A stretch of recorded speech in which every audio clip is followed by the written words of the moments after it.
Assalamualaikum tuan-tuan dan puan-puan. Kita bertemu lagi di bahagian ketiga ulasan saya ke atas video Ustaz Kazim Elias. Bagi tuan-tuan dan puan-puan yang baru saja terus melompat ke video ini, maka saya minta tonton terlebih dahulu di bahagian description video asal Ustaz Kazim, dan juga tonton juga video saya bahagian pertama dan bahagian kedua supaya tuan-tuan dan puan-puan faham apakah tujuan, apakah maksud ulasan yang saya buat di sini, ya. Baik, sekarang kita masuk ke dalam topik doa kunut pula. Dan di sini ingin saya perincikan bahawa doa kunut ada dua jenis. Pertama, kunut nazilah. Kunut nazilah ialah kita mendoakan. Kita mendoakan mana-mana umat Islam yang dizalimi oleh musuh. Kita berdoa agar Allah memusnahkan musuh tersebut, mengkocak-kacirkan musuh tersebut dan memelihara umat Islam. Doa kunut nazilah dilakukan dalam semua solat. 5 kali sehari dalam semua solat sehinggalah umat Islam berada dalam keadaan selamat. Dan kunut nazilah inilah yang tidak ditolak oleh kesemua 4 mazhab Islam. Saya ulangi, doa kunut nazilah yang tidak ditolak oleh 4 mazhab Islam. Adapun doa kunut subuh. Doa kunut subuh, maka ia ditolak oleh mazhab Hanafi dan mazhab Hambali, diterima oleh mazhab Syafi'i dan juga mazhab Maliki. Beza antara mazhab Syafi'i dan mazhab Maliki, mazhab Syafi'i yang ini kita membacakannya rukuk, iktidal, kemudian kita membacanya. Adapun mazhab Maliki, mereka membacanya sebelum rukuk. Solat subuh sahaja sebelum rukuk. Bagi kita mazhab Syafi'i, rukuk, bangun balik, sami Allahu liman hamidah rabbana lakal hamdu, kemudian baru berdoa. Ya, jadi ingat ya, yang tidak ditolak oleh 4 mazhab ialah kunut nazilah. Adapun kunut subuh, ia diterima oleh 2 mazhab dan ditolak oleh 2 mazhab. Ini adalah khilaf yang muktabar. Tuan-tuan dan puan-puan, apabila mengkaji tentang doa kunut subuh ini, mungkin ada yang cenderung mengatakan bahawa ia tidak patut, ia adalah sesuatu yang patut ditinggalkan. Tetapi kalau kita menghadiri solat jemaah di mana imamnya baca doa kunut seperti di Malaysia ini, maka kita turut sama berkunut. Sebab ini adalah satu khilaf yang muktabar. Pihak yang berkata ianya patut dibaca juga memiliki dalil dan hujahnya. Baik, ini yang pertama. Yang kedua, wirid ataupun zikir selepas solat fardu. Okey.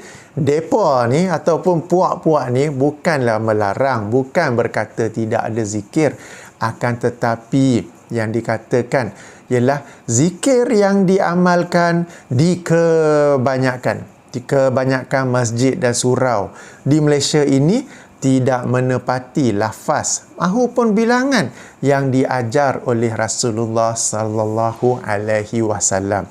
Itu yang mereka tekankan, itu yang mereka kemukakan ataupun bincangkan. Tuan-tuan dan puan-puan, hendaklah ketahui bahawa zikir selepas solat adalah satu ibadah yang tersendiri. Okey, mari kita rujuk dalilnya, surah An-Nisa ayat 103. Surah keempat An-Nisa ayat 103, di mana Allah Subhanahu wa taala berfirman, a'udzubillahi minasyaitonirrajim. Fa iza qadaitumus salata fazkurullaha qiyaman wa qu'udan wa ala junubikum. Maka apabila kalian telah selesai daripada solat, maka berzikirlah kepada Allah, baik secara berdiri, secara duduk atau di atas lambung, maknanya kita berbaring. Jadi di sini ada satu perintah bahawa selepas kita melaksanakan solat, hendaklah berzikir. Kemudiannya Rasulullah sallallahu alaihi wasallam sebagai penjelas Al-Quran berdasarkan surah An-Nahl ayat 44 dan 64, baginda menjelaskan lafaz-lafaz zikir dan ia didengar, diriwayatkan oleh para sahabat dan sampai kepada kita dalam hadis-hadis yang sahih.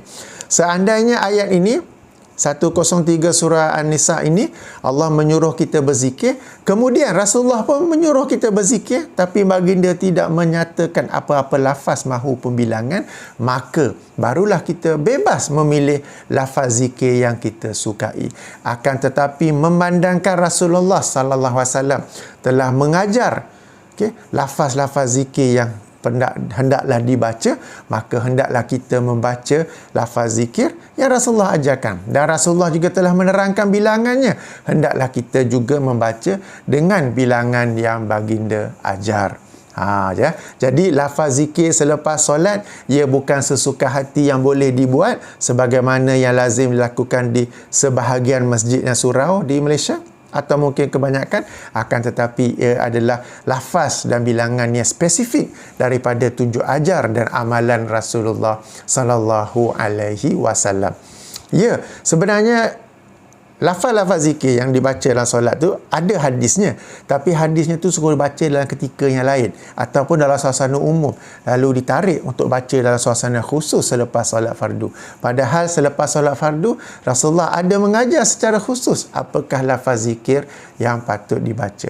Jadi depa ni, puak ni, maknanya saya atau kami bukan melarang zikir selepas solat, tapi yang kami tekankan hendaklah kita berzikir dengan apa yang dizikirkan oleh Rasulullah sallallahu alaihi wasallam dengan bilangan yang dilakukan atau yang diajar oleh Rasulullah sallallahu alaihi wasallam. Itu yang pertama. Yang kedua, baik secara perlahan ataupun jahar. Ya, memang ada hadis daripada Abdullah ibnu Abbas, Sahih Bukhari, Sahih Muslim. Cuma bukanlah subhanallah tetapi takbir, ya. Okey, tak apa. Jadi memang ada di situ, dan di sini memang ada dua pandangan yang muktabar. Pertama berkata zikir selepas solat dilaksanakan secara jahar, pandangan pertama.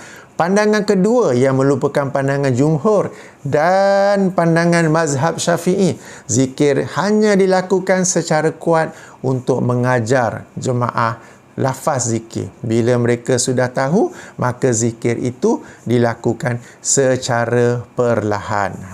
Okey. Bagi pandangan yang berkata zikir itu dilakukan secara jahar, mereka ada satu syarat lain, bahawa sebelum melakukan zikir secara jahar, pastikan ia tidak mengganggu makmum masbuk. Tidak mengganggu makmum masbuk. Dan ada dalil tentang perkara ini, sebuah hadis riwayat Imam Abu Daud. Ya, sebuah hadis riwayat Imam Abu Daud yang dinilai hasan sahih oleh Syekh Al-Albani dan sahih li ghairihi oleh Syekh Syu'aib Al-Arnaud daripada Abu Sa'id Al-Khudri radhiyallahu anhu qala i'tikafa Rasulullah sallallahu alaihi wasallam fil masjid. Rasulullah sallallahu alaihi wasallam pernah beriktikaf di dalam masjid. Fasami'ahum yajharuna bil qiraat.